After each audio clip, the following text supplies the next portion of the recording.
When you're listening to the radio at home and you hear the premier, the finance minister, the tourism minister, or Vancouver Mayor Ken Sim going on the radio and saying that FIFA is going to make us money or attract more eyeballs in the Super Bowl, I want you to pick up your phone, dial into that radio's call line, and call them on their bluff. Because the politicians need to hear it and they need to know that British Columbians aren't buying their spin when it comes to this FIFA boondoggle. This is the Western Roundup, a spin-off show of the Canadian Taxpayers Federation podcast with a Western drawl. Joining me now are Carson Binda, my good friend out in Vancouver. He is the BC director for the CTF, and Gage Helbrick, he is the Prairie director. Where are you right now? Are you in Saskatoon?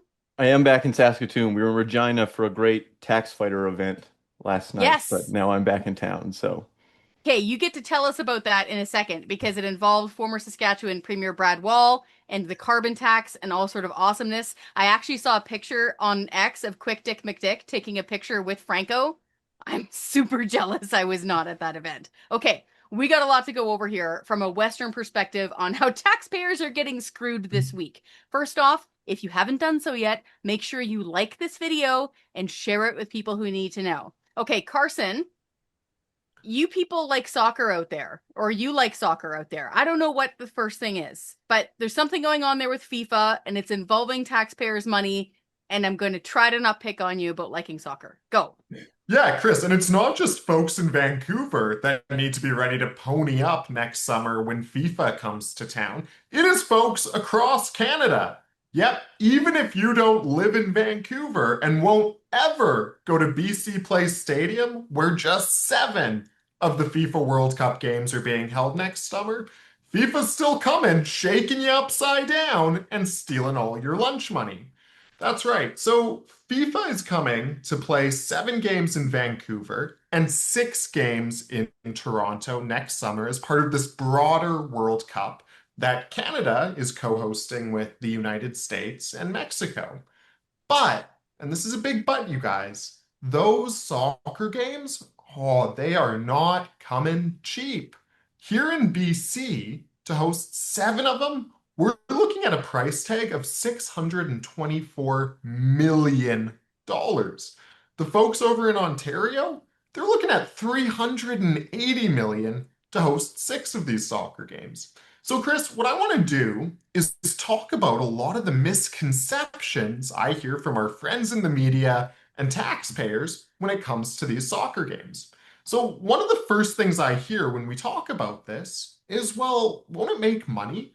I mean, all these people coming from out of town to watch these 7 soccer games in Vancouver and these 6 soccer games in Toronto, aren't we going to be laughing, raking in bills hand over fist? Well, folks, no. And you don't Hmm. need to take my word for it. The BC government has published its financial analysis of the games. And even the BC government, the ones who are trying to sell us on hosting these soccer games, even they're saying it's going to come at a net cost of about $145 million for taxpayers. Just a second. I was not expecting you to say that. Yeah.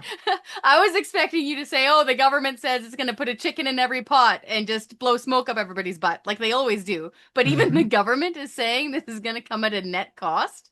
That's right. And Kris, they weren't even entirely transparent and honest with the way they arrived at that number. And here's why.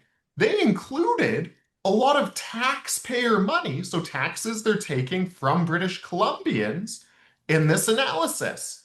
One of the biggest cost recoveries they dreamed up is a hotel tax, a new hotel tax on stays in Vancouver. So they're including that in their analysis.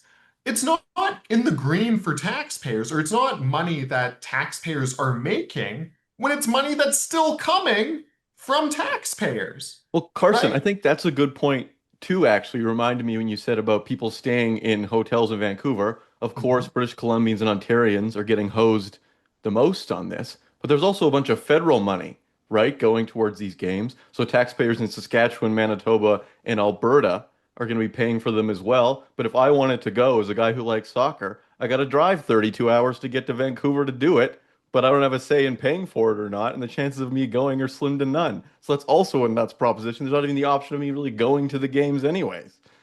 That was Yeah, brave of you, Gage. You're admitting you like soccer. So am I the only one that doesn't like watching people kick around a black and white ball on a huge grassy field with a 0-0 score? I'm Kris, the only one. I think with this panel, you might be the odd man out here. The rectangle people are beating up on me. Okay, like, but to your point exactly, Gage, and it was true and good. So you're saying that I have to pay for this, even Yeah, though I don't want to go to the game, is what you're yeah, saying. Okay. that's absolutely right. So, Gage, you actually hit on something, two really good points there. Number one, you're absolutely right. The federal government is kicking in whole heaps of cash. What that means is taxpayers like you in Lethbridge, Kris, and you in Saskatoon, Gage, are also on the hook to host these soccer games.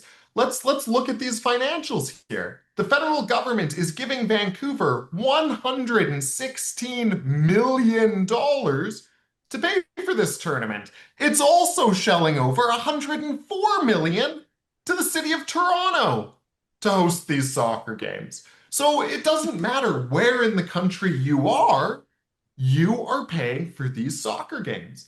Engage, the other interesting thing you hit on was this hotel tax, right? So the city of Vancouver has brought in this tax on hotels in the city to help offset the cost of the FIFA soccer game. What that means is if you're a family in Abbotsford, maybe you want to drive into town, catch a Canucks game, stay at a hotel so you don't have to drive back to the valley afterwards. Well, you're paying more to stay at a hotel in the city to go towards FIFA. If you're a family from Vancouver Island with, God forbid, a sick kid who needs to be hospitalized at BC Children's, which is here in Vancouver, you decide to book a hotel so you can be close to your kid while they're getting treatment. Well, that's more expensive to pay for FIFA. And it's not just the cost, like the bottom line, the money that we're talking about here. FIFA is also requiring the city of Vancouver to cancel just about every other event that's going on next summer. So things like the dragon boat races, which is a What? really, yeah, they are What? kicking out the dragon boat races next Okay. summer. Sorry, I'm getting angrier as you're talking, Carson, but it's not personal. Sorry. Keep going. So Dragon Boat Festival, which has Mhm. been going on for as long as I can remember, and I'm getting there. Like they're out. They are out. They're being kicked to the curb because FIFA doesn't want any other events in town that might distract from the spectacle they're making us pay for.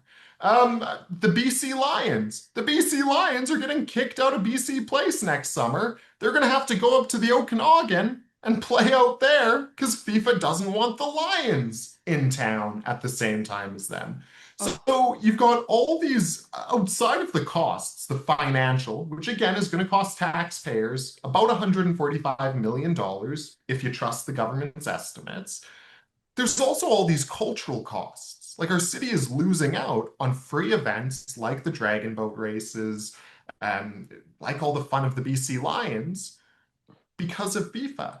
Well, speaking of canceling though, Carson, so they're bringing this hotel tax in, or they brought it in on these hotel rooms. Are they going to take it out after the Oh, games? aren't you cute, Gage? yeah, Gage, no, that's adorable, man. Would the politicians ever repeal a tax? No, of course not. This tax is going to stay on the books until at least 2030, I believe. Years after the FIFA bureaucrats have packed up and gone back to Switzerland, folks are still going to be paying this tax every time they come and stay overnight in the city of Vancouver. Right? So this isn't something that's going to go away anytime soon, certainly. They say they're going to repeal it eventually. But who knows if the politicians will actually follow up on that? Of course, we'll hold their feet to the fire and make sure they do. But politicians sometimes don't like giving up what they see as an easy revenue source. Can I Kris, I saw surprise you you with the wanted to jump question, in. Carson? And we Yeah, didn't talk about this before, so I'm sorry if you don't know the answer. no, go for Do it. we have like, the hotel industry getting ticked off about this? Are they super thrilled with having a big old hotel tax? Like, I can just imagine. Okay, I grew up in the Fraser Valley. Yeah. And what you described there of driving in for like a Canucks game or something, that would have been an enormous treat for my Mhm. family. Like once in like many, many years to be able to do something like that. Or go to the back then it was the aquarium, which actually was a big deal back then, or Stanley Park, okay? But you'd stay in a hotel. I'm old enough to remember when we used to stay in hotels actually on East Hastings. Yeah. We used to walk around. I know it's hard to believe. It was the early 80s. We used to walk around, go to bakeries, go to the shoe store. I used to go to that library at Hastings in Maine. It's unthinkable now, but we used to stay as a big treat at a hotel. So you're saying that now these hotels have an extra tax on them if you go stay at one of these hotels, all because of FIFA? And lastly, are we hearing any pushback from industry? Or are we the Yeah. only ones yelling about this? So one thing we have heard time and time and time again from the hotel industry is that there's a big capacity problem in Vancouver when it comes to the World Cup. There's only a finite number of hotel rooms in Yep. the city of Vancouver. And every summer, those hotel rooms sell out regardless of whether or not FIFA's in town. I'm not Sure. sure if anyone's ever wandered around downtown Vancouver when a cruise ship comes in and docks at Canada Place, but the streets are teeming with people, right? Yep. Vancouver is a major tourism destination regardless in a normal year. The hotel industry is already saying that they don't have a problem filling up their hotel rooms, let alone when folks are in town for a major event like FIFA. But I also wanted to do one last bit of myth busting Okay. when it comes to these World Cup games. Now, Vancouver Mayor Ken Sim and other sort of proponents of this World Cup keep on going on TV, going on the radio, and saying, well, hey, this is the equivalent of like 1,000 Super Bowls with the number of eyeballs that the World Cup draws internationally every 4 years when it's hosted.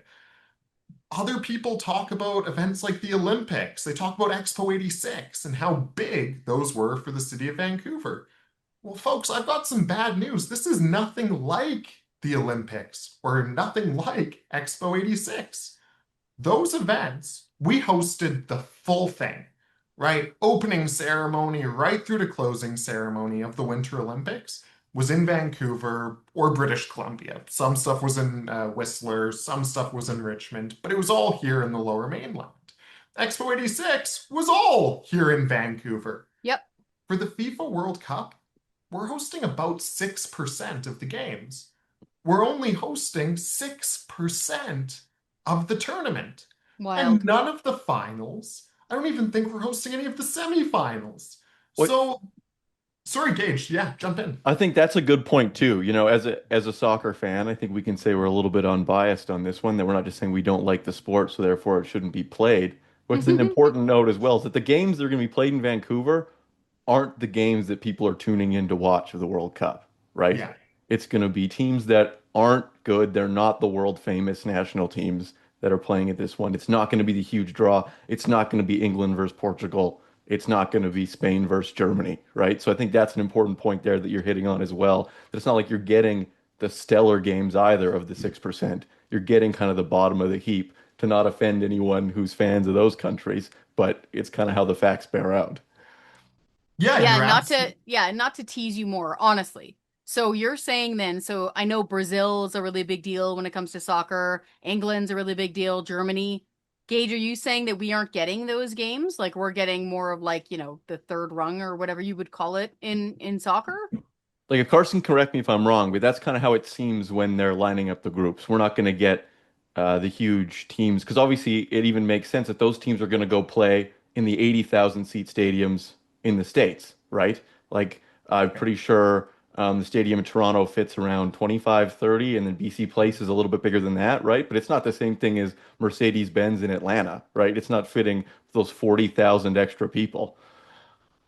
Yes, you're mostly right, Gage. BC Place is one of the larger stadiums where we're hosting this, but you're absolutely right that it's not getting the big games. Hmm. The big games are happening down south in the States, the finals in New Jersey, right? Those are the games that draw the tens, hundreds of millions of eyeballs around the world.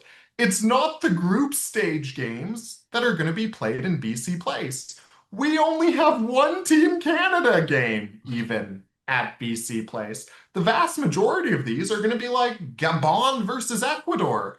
Uh, No disrespect to the good people of Gabon or Ecuador, but I don't think those are exactly the caliber of games that most fans were thinking when they heard we were going to be hosting. Yeah, Just Chris, jump just a in. sec. So I sometimes have work dreams.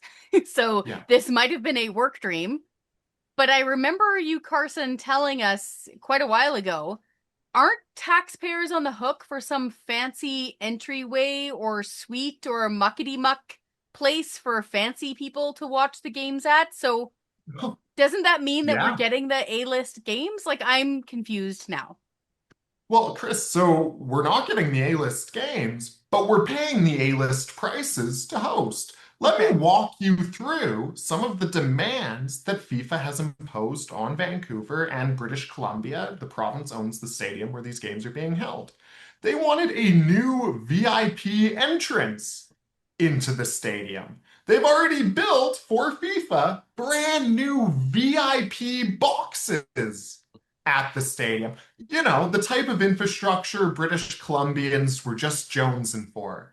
At one time, they were even talking about building a private connector between the stadium and a nearby casino. You know, in case the soccer gets boring and you need a little blackjack break. Like these are the kind of expenses they're doing for FIFA. FIFA executives get road closures and taxpayer-funded police motorcades Hey, when they're why? cruising through Why though? Vancouver. This is Well, because soccer. there's just so much money to go around, Chris. Taxpayer cash grows on trees, don't you know?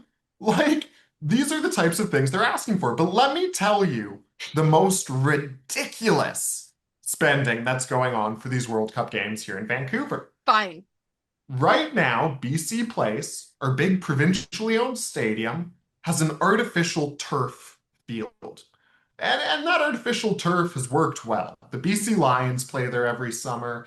The Vancouver Whitecaps play there. We've had world-class soccer players like Messi come and play, probably the best soccer player in the world, come and play on that artificial turf field. The Vancouver Whitecaps, who play every single home game there, just signed a German World Cup winner, a gentleman named Thomas Mueller. He plays every single home game in practice there.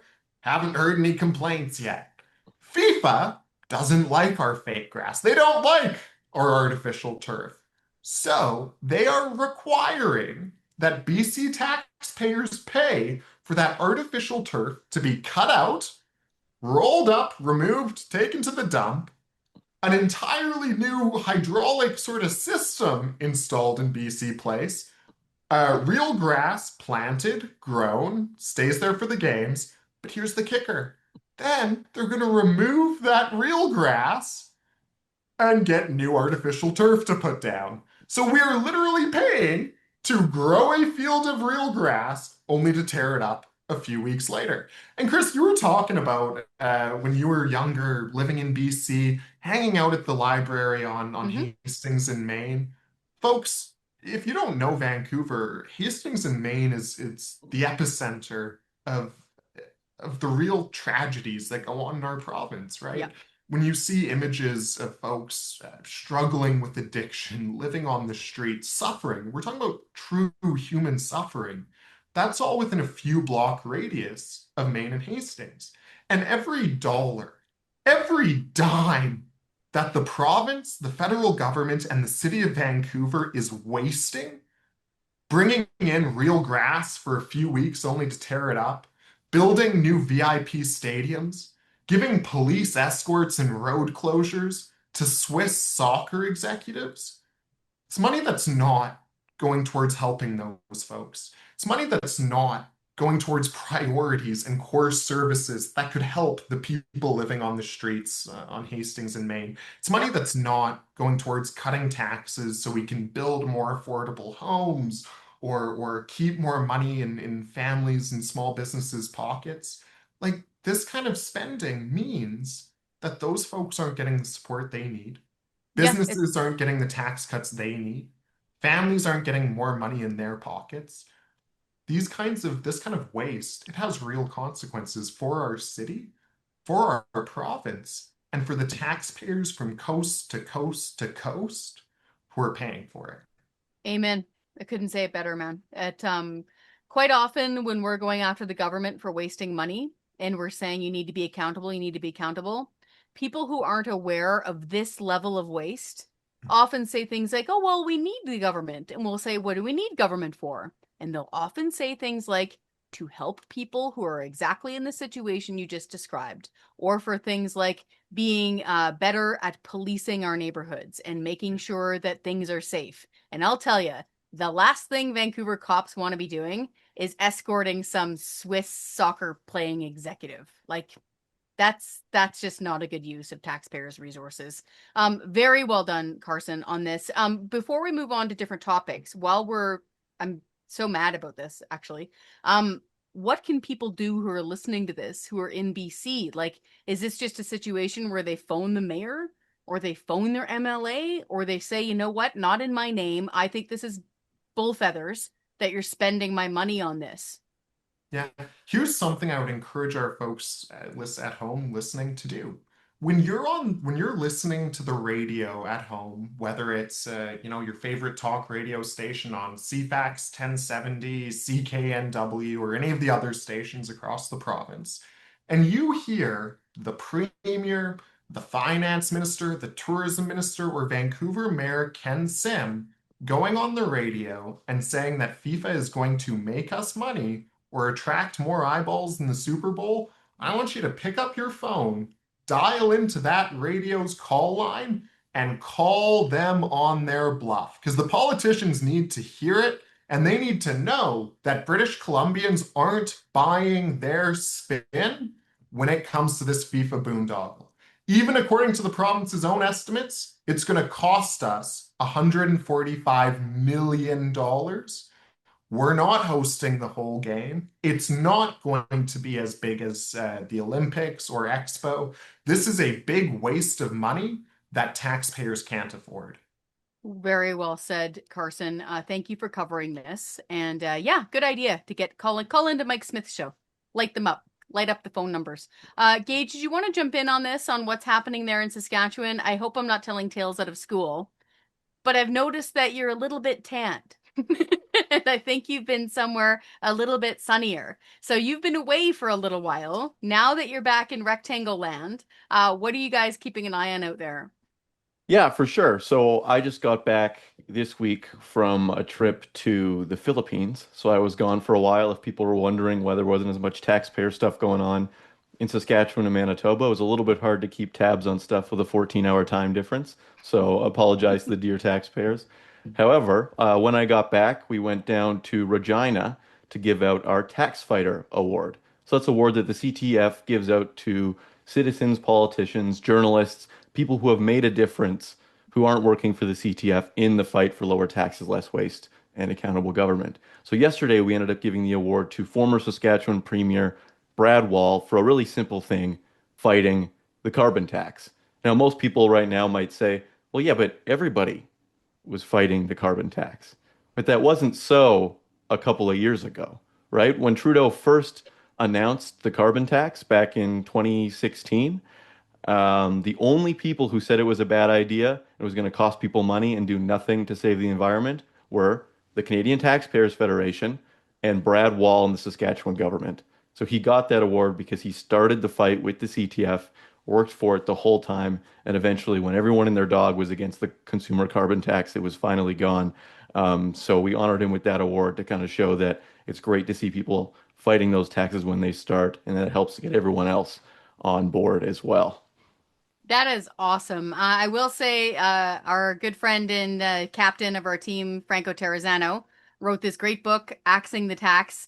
I hear that Gage, you wrote, what is it? Page 47 to 40. What is it? You said?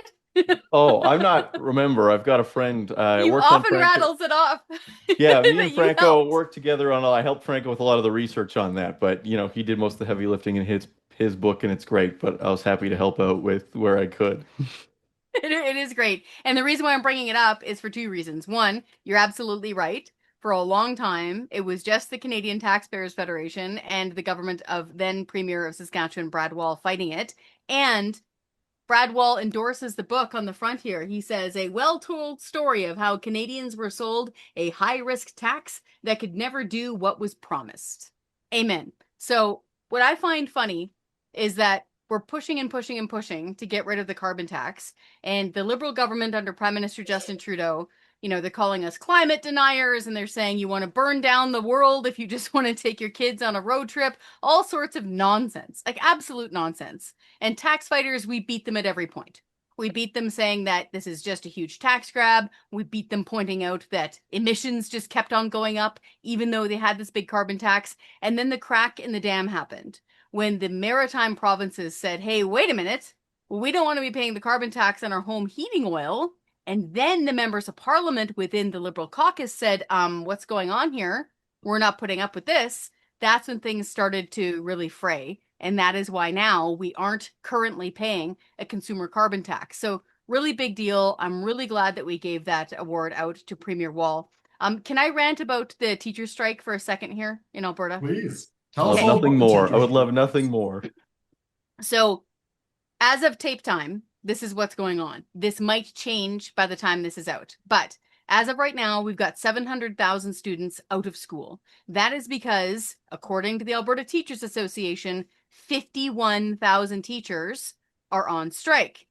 The reason why I put a little asterisk there is because if you actually do a head count, and the Alberta government did it, the head count of active teachers in the classrooms is actually around 35,000 teachers. So that's a huge difference between 51,000 and 35,000. And the reason why Alberta Premier Danielle Smith was bringing this up, and I'll play a clip of her here, is because right now, some of the teachers within the union are pushing for a hard cap size on classes. So let's listen right now to Alberta Premier Danielle Smith breaking down the head count of teachers versus students and the ratio. Well, I guess I'm wondering how we would be able to enforce it. Because if we look at the number of teachers who are in class right now, I'll give you the numbers here and we'll make them available to you. There's 35,162 teachers. So that doesn't include substitutes, that's 7,800 substitutes. And then there's admin and there's some vice principals and there's a whole other categories. So 35,162. And if we have 740,000 teachers, then that's 21 to 1. So we should already be able to have class sizes of 21. And so we have to kind of look into why don't we? What is actually going on there? Is there some problem in administration in being able to allocate the teachers appropriately? Are there a lot of people working part-time? Shouldn't be the case, because I would think you'd be a substitute if you were working part-time. It isn't administration from what we can see. And so what we did see in the NDP time is they spent $2 billion on trying to get class sizes down, and were never successful at it. And I think it's because we have to have a common understanding of what it is we're trying to achieve. And we also have to understand why it is that the resources that we have are not being allocated in the way we would expect. So that's what we need to look into. The other thing I would say is what we're hearing from teachers is the issue of complexity. And so one of the things we're talking about is maybe what we need to do is if we've got a very high needs student, maybe they need to have a full-time education assistant assigned to them. Maybe if we have complex needs in a classroom, say 4 kids in a classroom who are mild and moderate or have English as a second language, maybe we need to have an education assistant attached to that. Maybe we need to have a cap on how much complexity there is. Maybe that's the issue, is that we have to add more education assistants until you get to a point where you say, you know what, this is just too many complex needs kids for one teacher. So those are the things that I think we need to maintain the flexibility to do, because I do believe that's going to get us to the solution that the teachers that we hear from are actually looking for. Okay, so once again, that was Alberta Premier Danielle Smith just a little while ago talking about class caps. And the reason why this matters is because if you put in a cookie cutter blanket class size cap, you wind up in places like Taber, Alberta, who have a 22-person class size cap. The 23rd student walks into the school, boom, you have to hire a whole nother teacher at huge and inefficient cost. And you got 2 classes of 12 kids, which doesn't make sense, right? It's really inefficient. Ridiculous. Yeah, wastes taxpayers' money, and actually it winds up with a lot of split classes. And I know teachers don't like teaching split classes, kids don't like being in them, and parents don't like them either. So what the premier is saying is like, okay, how about we do this smarter? Focus funding on high population growth areas like Calgary and Edmonton, and help out with more educational assistance for kids who have special needs in classes. So target the funding. As of right now, if you can believe it, the Alberta Teachers Association came back with this offer, guys. $2 billion more dollars. What? I know. So the Alberta government had already offered the Alberta teachers a pay raise, 12% over 4 years. They were also offering to hire 3,000 new teachers and 1,500 new educational assistants. And much to my chagrin, earlier they had already committed to building more than 100 schools at a cost of like billions of dollars. Frankly, they're spending too much money on that. So this was all on the table, and the teachers said no. Go ahead, Carson. Yeah, Kris, and I heard somewhere that Alberta teachers make more than teachers in places like BC. They Now, do. BC has a much higher cost of living than Alberta. Folks in Alberta don't have a provincial sales tax. That reduces the cost of living. And they still said no to this deal from the government? Yeah, I know. So the government says if they had accepted this deal, this would have made teachers in Alberta the highest paid teachers in all of Western Canada. Right. I know, including BC. And as somebody who came from BC is now living in Alberta, cost of living's a lot cheaper here. And under this rejected deal, it's rejected, teachers would have started at $71,000 a year. I know, and after 7 years on the job, they're making over $100,000. I'm sorry, but $100,000 a year for teaching grade 7 social studies? That's fair. That's reasonable. So they rejected that deal, and now they're on strike, right? They're not in school. And then the Alberta teachers just came back and said, okay, you already offered to allocate $2.6 billion. That was already the one on the table. How about $2 more billion? Like, it's unreasonable. It's crazy pants. Like, I don't think anybody can really take this seriously at this point. So this is where we're at. And I just got handed a letter that was sent from the Alberta government as of recording time on Friday afternoon, that they were offering for enhanced mediation to get back to work on Monday so that they're still talking, but teachers are still getting paid because they're going back to work. Students are still in class, but they're still talking. And the ATA apparently rejected it without even getting a vote. So anyway, things are souring here on the teachers. Kris, quick question on that one. So I've been away for a bit, obviously, understanding some of this stuff, but you look on Twitter and you see a bunch of people complaining and you putting out some other information out there. People are saying, well, but it's been this problem forever. The Alberta government's been underfunding education. They've been cutting education funding is something you'll see a lot from Twitter accounts. But is that true? No. So I heard that too. And I went back through the budgets from 2021, 2022, and I could have been cute with it. I could have gone back to 2020 when they were spending a lot less due to lack of transportation costs. But I didn't. I played it straight. From 2021, 2022 to now, they have increased education funding by 33%. So since Alberta Premier Daniel Smith became Premier, funding for education has increased by 33%. And for the folks at home who are asking, yes, that is more than inflation plus student population growth. Her increase still eclipses that. So yeah, thank you for asking me that. So I don't know where this is going. We're running out of time on the show. But as of right now, that's where we stand. Is the government saying, let's come back to the contract table? And the teachers so far saying no. However, quickly, I did just get a phone call from a super upset teacher who's a big fan of our shows and all that stuff. She's been teaching for a long time in Edmonton. She's very upset that her union rejected this offer to go back to work on Monday. She wants to talk it out. So hopefully we'll be hearing more from her. Guys, thank you so much for joining us here on the Western Roundup. Be sure to head to taxpayer.com, sign the petitions that matter to you so you can join the Tax Fighter Army, and be sure to like this video and share it with people who need to know.